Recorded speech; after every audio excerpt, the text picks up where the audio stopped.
Is located in the eastern Pennsylvania part of Pennsylvania County. Okay, don't And so, yes, so we work also with the Fauquier NAACP and the organizations throughout the county. Now, this program is going to go from here and our sister location in Stafford as well, saying Stafford all the way down to Spotsylvania. So we've covered our swath of different visuals, and we've covered all kinds of visuals. Ready to go? All right, fantastic. All right, just give me a signal and you're ready. All right, fantastic. We are back, and joining us right now is Mr. Joe Washington. He has been a participant here at the Black Lives Matter Vigil for Action. Mr. Washington, thank you so much for joining us this morning. It's a pleasure to have you here, sir. Thank you for having me. I appreciate it. My pleasure, sir. Thank you for coming out. Thank you. And so, sir, if you could just talk a little bit about what brought you to this vigil and what it means to be a participant in the fight for justice. Well, basically what brought me out was there was a need for folks to come out and just keep in mind that Black Lives Matter. I've been out here for about 90-some weeks, and the people out here, as you can see, are a mixed bag. It's a completely mixed bag, and everyone gets along, and no one really knew each other. And so from this, we're unified in the fact that the systemic racism still exists, and that Black Lives Matter, not the corporate entity, but Black Lives Matter, period. So that's why I'm out here, and we get along, and we're just want to make it apparent and aware to passersby that we have to keep this in mind because there's still inequality. Absolutely, Mr. Washington. And also, since the vigils have began, have you seen a change, especially here in the pursuit of justice here in Fauquier County? There's been some talks. There's been communication back and forth. It's slow, but it's picking up steam. And we have people coming about, walking, who passersby come to ask us questions. Some agree, some don't agree, and some pick up signs, and they've been out here as well.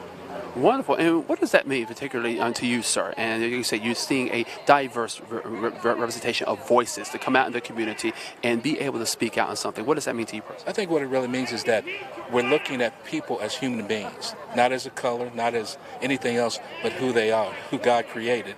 And it lifts me up to see so many people out. As you can tell, we have people on the other side who don't agree with it, but we still love them as well. And we love the group here, and we love that we're unified in one cause, that we're going to lift you up and keep this going. Because once we stop it, we have to start back up, and it's going to be harder. So we just enjoy the camaraderie and what's shared here. Absolutely. Mr. Washington, as you stated, the vigils come afterwards, every Saturday, but there's action that has to be taken. So what are some things that need to be done by the legislature and some of the community as well? Well, we have to keep in mind that there's laws on the books, old laws of Virginia and in the country that we have to look at. We really have to look at and start to change some things because it's a matter of looking at people as human beings, not as what they did 400 years ago as property, as cattle, as a piece of property. But we have to keep in mind that each one of us makes this place and makes this world a better place. So I think we look at legislation, whether it be state, whether it be federal, and try to move that forward, and also have grassroots movements to enlighten people. And we need education. Education is the biggest thing because there's so much out there that I'm still learning, and I'm surprised and shocked by. And so we have to have some type of education and training that really addresses the whole U.S. history, not a portion of it. Absolutely. Mr. Joe Washington, thank you very much for your time, sir. Appreciate it. Thank you. Thank you, sir. You too as well. Thank you very much. All right, thank you very much. I appreciate that. And we're going to come down here right now as we're seeing, we'll meet with Pastor Vin Holland as well. And like I say, we're seeing so many different voices, and we're going to try to even get some of the voices, hopefully, of the counter-protesters as well. We want to be able to show that while there are many who do support, and we have more support than not, but there are those who do see things differently. And so we're going to get a chance to really talk with more of it. And then we want to kind of get a shot here. You see again from stretching all the way from down the street. We first came here this morning, there was only 2 people. Now it's so many people, so much support has come here in the community to support the 100th Black Lives Matter Vigil for Action. This is the 100th one. So we want to get a chance to talk with somebody who is a pillar of this community. And so I want to kind of bring it over to Pastor Vin Holland here. So as we get a shot here. Pastor John Reid, pleasure. Benny Holland. Yes, I'm honored, Pastor. Thank you so much for being here to speak with us this morning. We're honored. Is it Pastor or Reverend? I want to make sure I have it right. I'm pastor of Shiloh Baptist in Woodville, and I'm an associate pastor at First Baptist Church here in Warrenton. Wonderful. Thank you so much. Coming soon. Thank you so much for joining us. So we're here with Pastor Vin Holland, Shiloh Baptist Church. Pastor, thank you so much for being with us this morning. Yes, sir. How are you? I'm fine, thank you. How are you today, sir? I'm good. I'm good.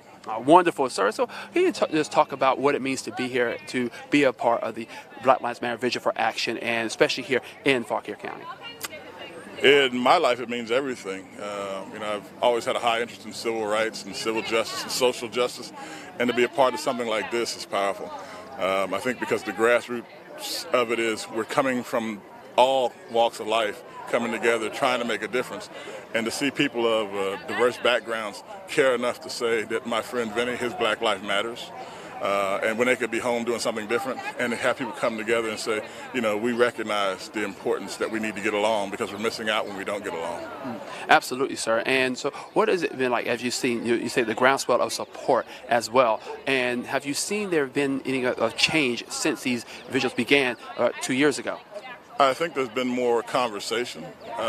If anything, I'm not sure of economic impact or social impact, but I do know more people are paying attention to ask questions like, why are you there? What's really going on? I thought we didn't have any problems here.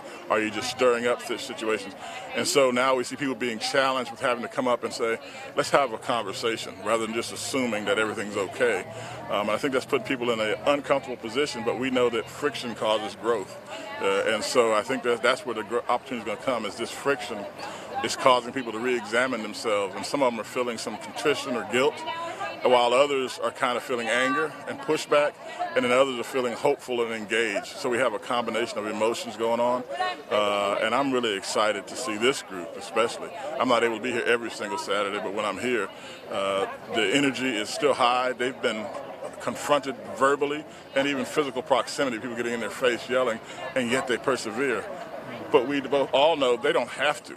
This doesn't affect their household. It affects their community, but they could go back and close their doors and say, what are black people? They got it all right. But instead they say, no, there is something wrong, let's fix this. Absolutely, sir. And what does also mean, Pastor, when you're seeing especially a lot of young people being here as well, so different generations, it's important, picking up that mantle to let their voices be heard as activists. What does that mean to you personally? Powerful, because it's the example that I've seen. I go back to Medgar Evers and following through and coming through the ranks. The young people were involved, and that's when the difference was made, because a lot of us old people, we don't necessarily have the energy to go do all this. But if the young forget and the young don't do, we'll just slide back into complacency, and you slide back into complacency, you now can be disallowed, and you can be disavowed and shut down. So seeing young people engaged lets us know that the future is bright, because when we get older, they'll be on the streets pushing for us, helping save us, and that's encouraging. I think you have to have the legacy.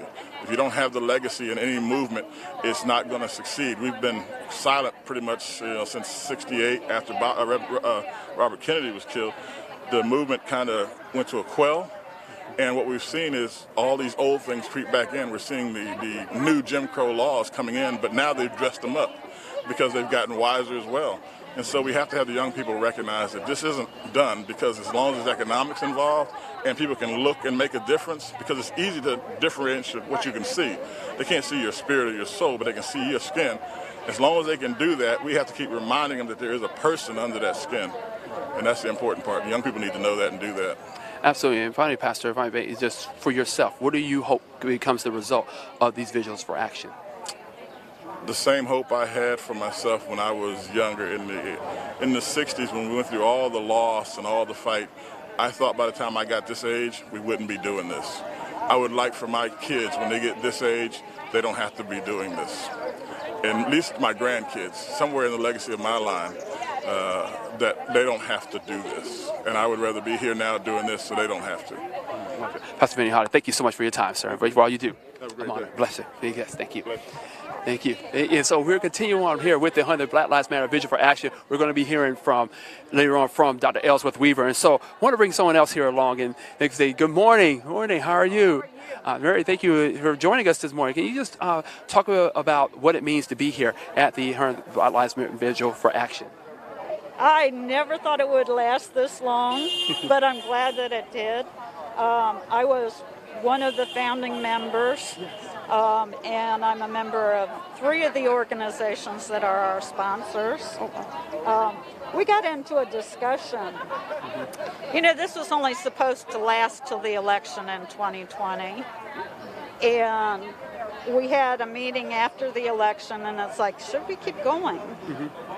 And my answer at that time is we keep going until racism is a thing of the past, which means I'm probably going to be here for the rest of my life, but that's okay.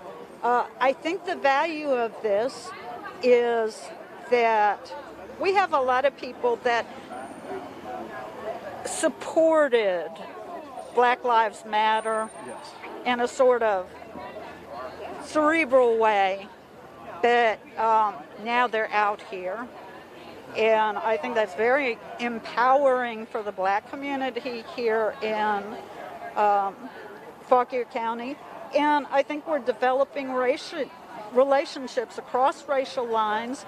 I think there's more understanding. I think the people that have been driving by are getting more and more vocal. I mean, you know, these guys are getting a few attaboys, but we way outnumber them. And I think we're getting the message out that Black lives do matter. Absolutely. And I want to talk about your sign here for just a moment, because you talked about, you know, learning from lessons of the past and learning the history. And why is it so important that we learn from our history so we can change the future? Let me tell you a little bit about my history. When I was growing up, we didn't have a whole lot of money. My dad died when I was 4 years old. And I thought back then we didn't own slaves. Well, wrong answer. I got my DNA tested. I had always known about one answer who rented an enslaved person.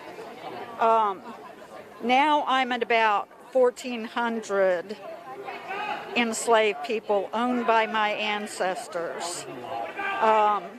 I found out some horrendous stories by looking at the wills of my ancestors. Now, what I was taught in school was that, you know, happy slaves and treated them like family. Right. Mm-hmm. Okay, well, here's how my family treated them like family.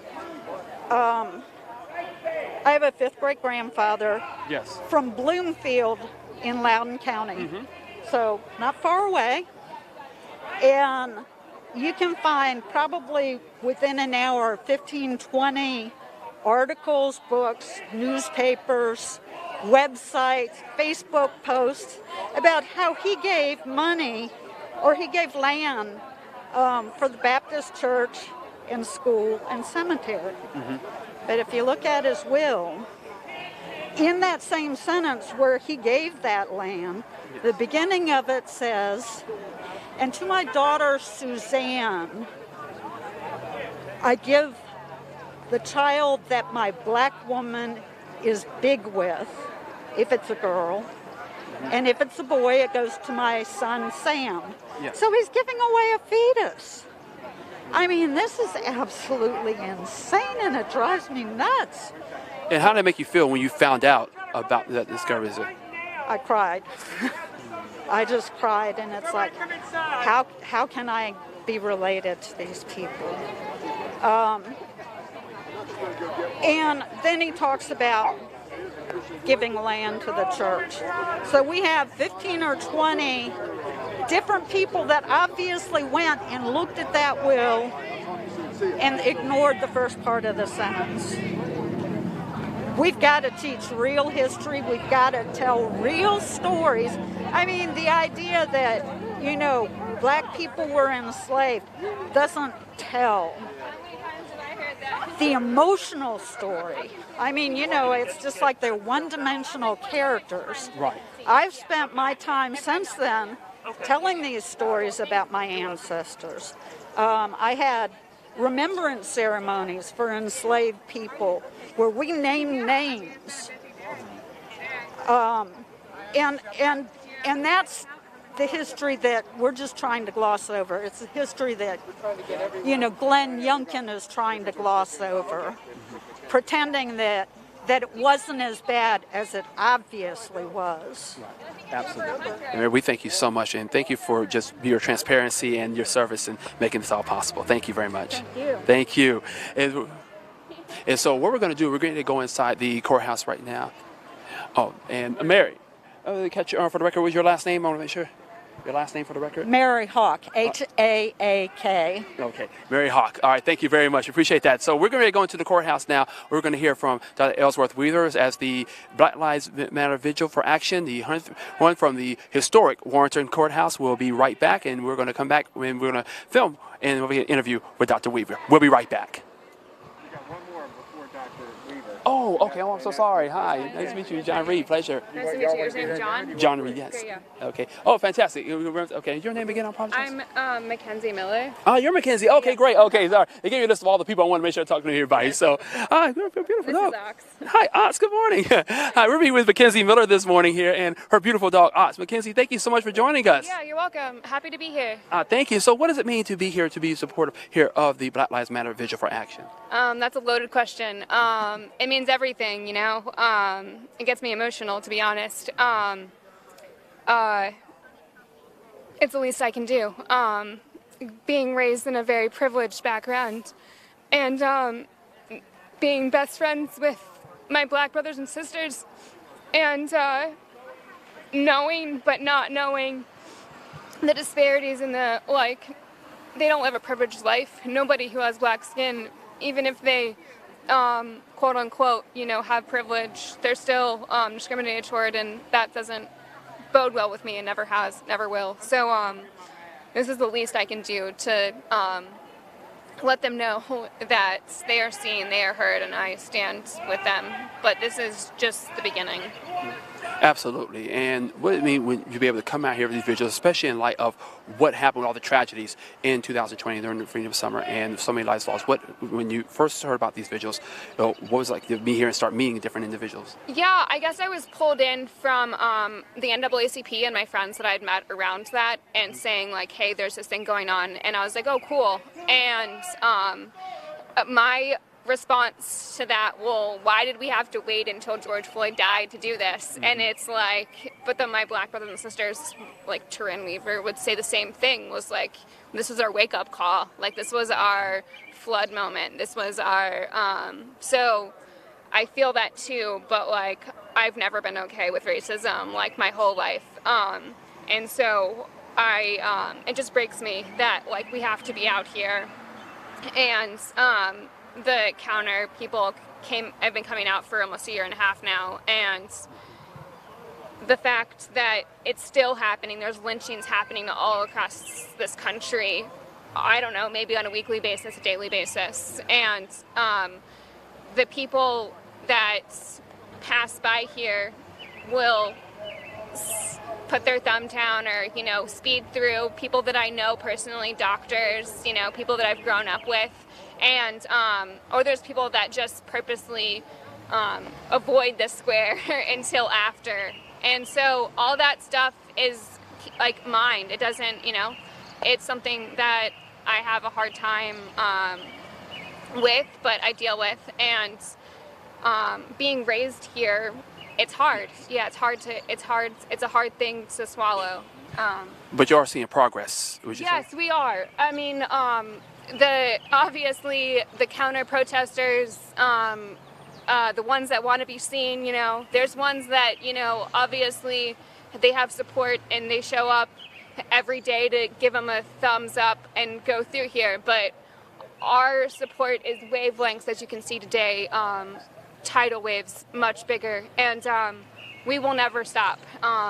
And this is just the beginning, and I hope that we continue. And like I said to these people a couple weeks ago, we've been out here for now 100 weeks, but this might be a really big horse country, but this is what's going to continue us to the next future. This is what's going to take us into the next century. Wonderful. Mackenzie Miller, thank you so much for all you do and continue working under pressure. Thank you so much. And you as well, Oz, thank you. So now we're going to go into the courthouse and we will meet with Dr. Ellsworth Weaver. So we're going to get more from him and over to get an interview as the rain continues to begin to fall. We are here at the historic Warrenton Courthouse for the 100th Black Lives Matter Vigil for Action. We'll be right back. Thank you. Okay. Sorry, wait a minute. No.